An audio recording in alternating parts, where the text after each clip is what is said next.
नमस्कार. वाचन कथा आणि कादंबऱ्या चॅनेलवर आपले स्वागत आहे. अंतरा या कथेच्या मागील भागात आपण पाहिले की आनंदचा अपघात झालेला असतो आणि तो गंभीर अवस्थेत असतो.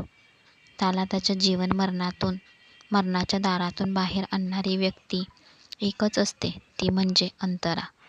पण अंतरा मात्र काही केल्या अनंतला भेटायला जायला तयार होत नसते. शेवटी आजोबा तिला बोलतात की एक माणूस म्हणून माणुसकी जपण्यासाठी तरी जा. रात्रभर विचार केल्यावर सकाळी अंतरा आजोबांबरोबर हॉस्पिटलमध्ये जाते. अनंत अंतराला हॉस्पिटलमध्ये आलेलं बघून खुश होतो आणि त्याच्या तब्येतीत सुधार होऊ लागतो. अंतरा रोज भेटायला येत असते आणि असेच एके दिवशी अंतरा एकटीच आलेली असताना अनंत पुन्हा एकदा आपल्या प्रेमाचा प्रस्ताव अंतरासमोर मांडतो. तेव्हाही अंतरा त्याला नकार देऊन निघून जाते आणि त्या दिवसानंतर अंतराला त्याला भेटायलाही जात नाही. अनंत पूर्ण बरं होऊन घरी गेलेला असतो, पण अंतराच्या घरचे त्याला भेटायला अंतराच्या माघारी जात असतात. जेव्हा हे अंतराला समजते तेव्हा ती सगळ्यांवर चिडते व आता हे सगळे बंद करा. तो पूर्णपणे बरा आहे. आता तुम्हाला त्याला भेटायला बोलायला जायची गरज नाही. माणूस म्हणून आपली माणुसकी आपण दाखवली, तेव्हा आता त्याच्याशी संबंध ठेवायची गरज नाही.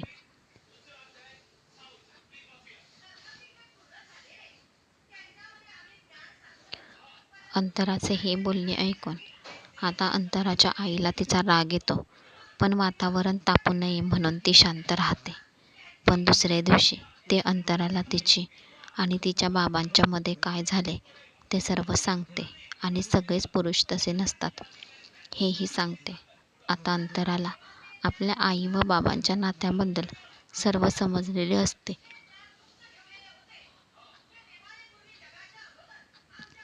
आणि अंतराने एवढ्या वर्षात पहिल्यांदा आपल्या आईला एवढे कमजोर पाहिलेले असते. आईच्या बोलण्याने अंतराला अनंतचा विचार करायला भाग पाडले होते. आता बघूया अंतरा पुढे काय निर्णय घेते. कथा इथून पुढे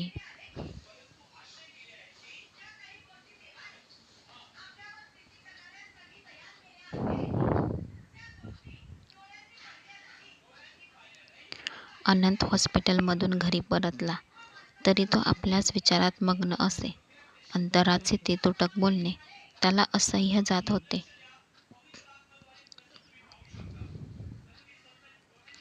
हे त्याने आपल्या आईशी बोलून दाखवले होते. आई म्हणजे त्याची जवळची मैत्रीणच जणू. त्यामुळे तो आईशी सगळे बोलून जायचा. अशात संध्याकाळी अनंत खिडकीबाहेर आकाश पाहण्यात मग्न होता आणि त्याची आई तिथे आली. आईने तिला हाक दिली, अनंत, अरे चहा घे. पण अनंताने काही उत्तर दिले नाही. हे पाहून तिने परत एकदा हाक मारली. तसे अनंतने आईकडे पाहिले आणि म्हणाला, अगं तू कधी आलीस? जेव्हा तू विचारात मग्न होतास. हे घे चहा. आणि काय रे, एवढा काय विचार करत बसलायस?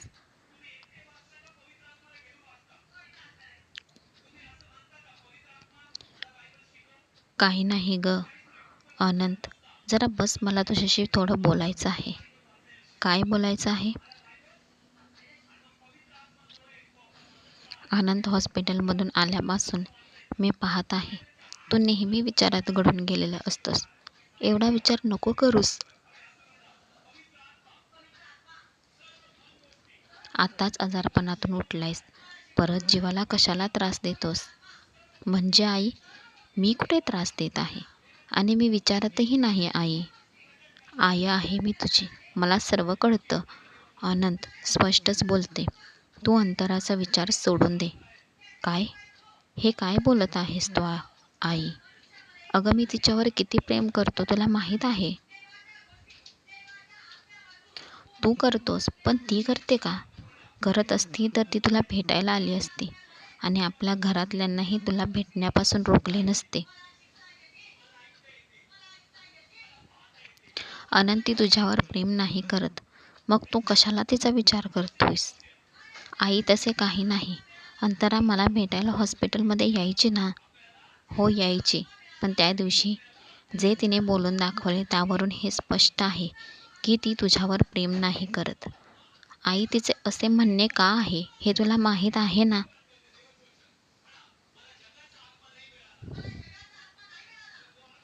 हो अनंत, माहिती आहे. तिने आपल्या लहानपणी जे सोसलं ते खूप वाईट होते. तिची आई एवढी चांगली असूनही तिचे बाबा असे वागले हे पाहून वाईट वाटते. पण त्या गोष्टीला पकडून अंतरा तुझ्या प्रेमाचा अपमान करते असे तुला नाही वाटत का? मान्य आहे, जे झाले ते वाईटच होते. पण सगळेच वाईट आहेत असे नाही ना. तुझ्यासारखा एवढा प्रेमळ साथीदार मिळणे नशिबाची गोष्ट आहे. हे तिला कसे कळत नाही?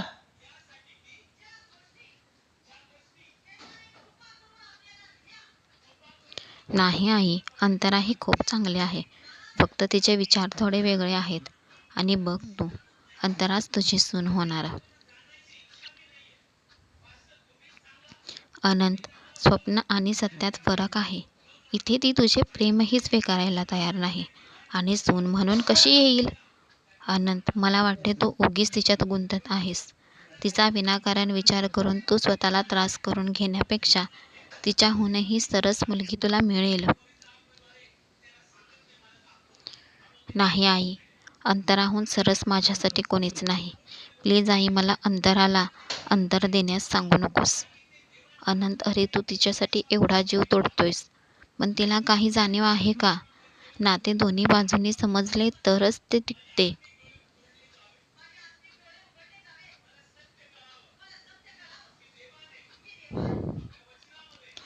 आई, समजेल तिला. कधी? तुला माहीत आहे? मग वेळ काळ सांग. अख्खं आयुष्य तिच्या वाटेकडे डोळे लावून बसणार आहेस का? अनंत, जे चित्रपटात दाखवतात ते खऱ्या आयुष्यात नाही घडत. आमच्यासाठी विचार बदल आणि अंतराला विसरून जा. पण आई, अनंत, मला तुझे काहीच ऐकायचे नाही. अंतरा हा विषय आजपासून बंद.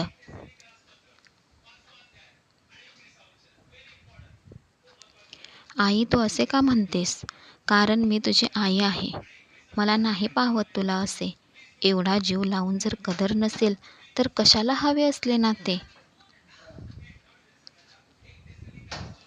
आई, अंतराला माझ्या प्रेमाची जाणीव होईल असे तुला वाटते, मला नाही.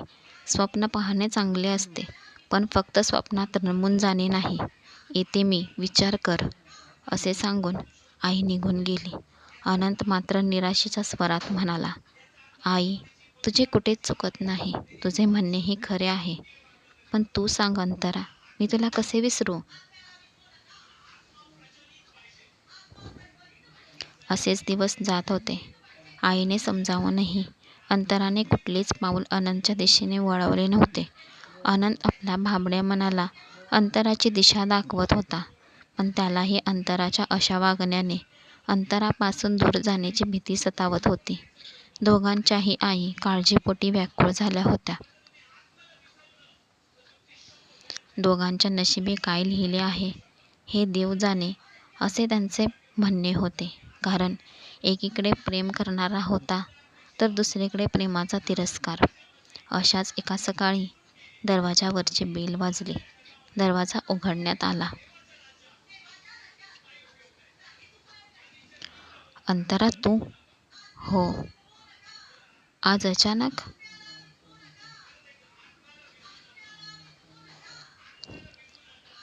मला आनंदशी थोडं बोलायचं आहे. आत ये.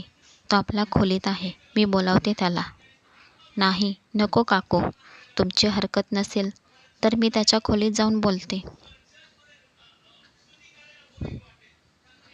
नाही, मला काही प्रॉब्लेम नाही. अंतरा, तू जाऊ शकते. पण एक सांगू का? मला नाही माहिती तू काय बोलणार आहेस ते. पण प्लीज, तो आधीच दुखावलेला आहे आणि अजून त्याला दुखवू नकोस. जे आहे ते स्पष्ट सांग.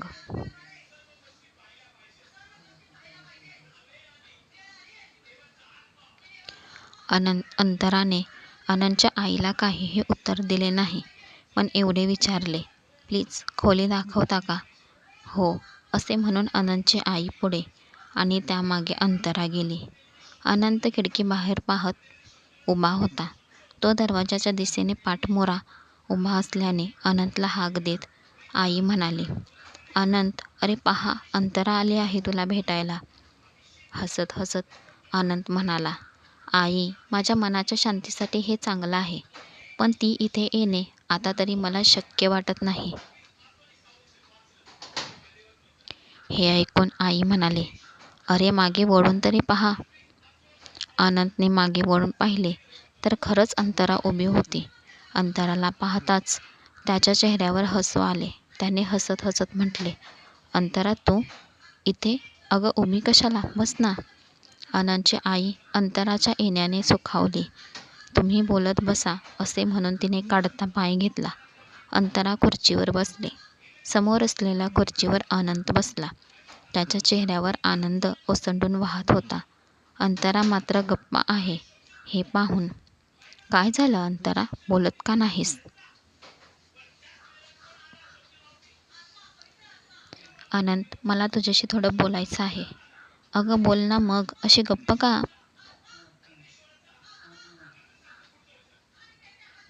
अनंत, तू माझ्यावर प्रेम का करतोस? हे ऐकल्यावर अनंत थोडा गप्प झाला. हे ऐकून अंतराने विचारले, काय झालं, गप्प का? अंतरा, मी ह्या विषयावर बोललेलं तुला आवडेल का? का नाही आवडणार? प्रश्न मी विचारला म्हणजे उत्तरही मला अपेक्षित आहे. असे तुझे म्हणणे आहे तर ऐक. अंतरा तुझ्यावर प्रेम का करतो म्हणजे प्रेम हे करावं लागत नाही, ते आपणच होतं. पण मीच का अनंत? तूच का? कारण तू मला आवडलीस, तेही मनापासून. काय? पण का? माझा स्वभाव तुला माहीत आहे. कॉलेजमध्ये पण माझा स्वभाव रोखठोक होता. मग अशी मुलगी कोणाला आवडू शकते? मुळात मी तुझ्याशी कधीच चांगले वागले नाही. ते असताना सुद्धा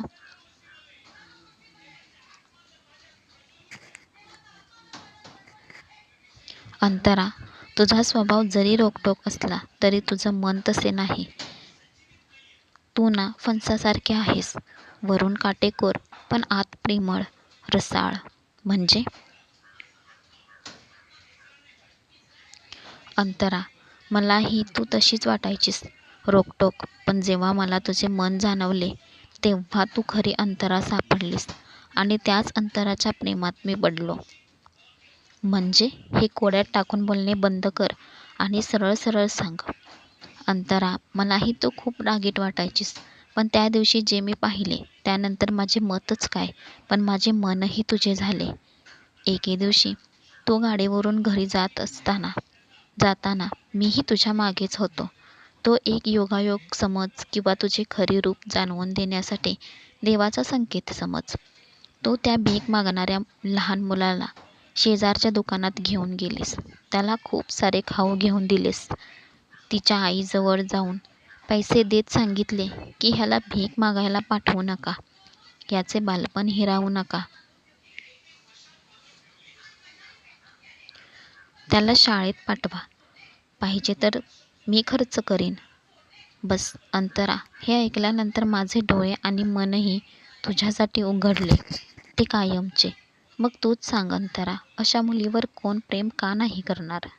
तरीही तुला माहीत आहे ना, मी सांगितलेले तुला की प्रेम आणि लग्न ह्याची मला चीड आहे. तरी तू इतकी वर्ष वैशालीकडून माझी खबरबात का विचारायचा?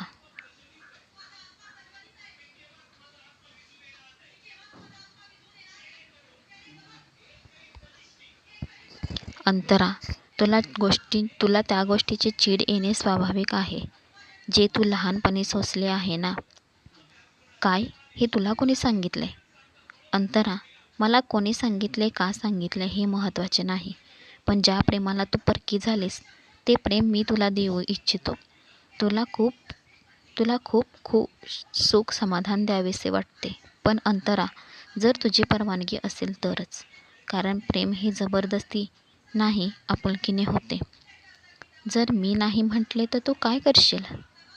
अंतरा, तू नाही म्हटले तर तो तुझा निर्णय मी हसत हसत स्वीकारेन. आणि मग काय, कोणा दुसऱ्याशी लग्न करशील ना? नाही अंतरा, तो नाही म्हणालीस तर मी अविवाहित राहीन. काय? हो अंतरा, हे मी खोटं नाही सांगत. पुरावा नाही आहे माझ्याकडे, पण तू पाहशीलच. तू माझे पहिले प्रेम आणि माझा जीव आहेस. माफ कर अंतरा, पण जे खरं आहे ते सांगतो. तू नाहीस तर मग मी कोणावर दुसरे प्रेम कसे करू शकतो? आनंद, तुला नाही वाटत असे करून तू तुझेच नुकसान करून घेणार आहेस? माझे नुकसान तू नसण्याने होणार आहे. मी कोणा दुसऱ्या मुलीशी लग्न केले तरी मी सुखी राहणार नाही. सुखी नाही राहणार आणि मी दुसऱ्या मुलीचे आयुष्य उद्ध्वस्त नाही करू शकत. त्यामुळे तू नाही तर मी एकटाच राहणार, तोही आजन्म. बोलायला हे खूप सोपे आहे, पण सत्यात उतरवणं खूप कठीण. आणि तुला काय वाटतं, आजन्म तुला तुझे आई वडील अविवाहित राहायला देतील? शक्यच नाही. अंतरा, हा माझा निर्णय आहे. त्यात माझे आईबाबा कसे हस्तक्षेप करू शकतात? अनंत, तू तुझ्या आई वडिलांचे मन दुखावणार तर?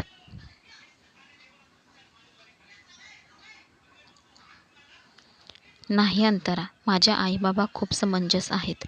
ते माझ्या भावना समजून घेतील. म्हणजे तुझा निर्णय पक्का आहे तर? हो अंतरा, पक्का. अनंत, अजूनही विचार कर. तुझ्या आयुष्याचा प्रश्न आहे. अनंतने हसत हसत म्हटले, माझ्या आयुष्यात तूच आहेस, मग प्रश्न कुठला? अनंतच्या अशा बोलण्याने अंतरा जरा गप्प झाली. तिला गप्प पाहून अनंत म्हणाला, थँक्यू अंतरा, तू इथे आलीस, माझ्या मनातले सगळे ऐकून घेतलेस. हेच माझ्यासाठी खूप मोठे आहे.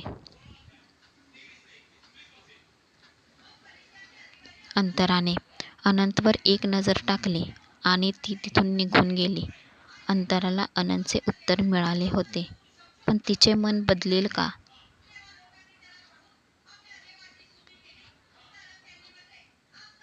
अंतरा अनंतकडे गेलेली ह्याची खबर तिने घरात दिली नव्हती, पण अनंतने सगळी खबरबात अंतराच्या घरच्यांच्या कानावर घातली होती. अंतरा अनंतच्या भेटीनंतर खूप अस्वस्थ जाणवत होती, पण घरातल्यांनी तिला काहीच विचारले नाही. 2 दिवसांनी अशाच एका संध्याकाळी अंतरा बाहेर जाते म्हणून आपली गाडी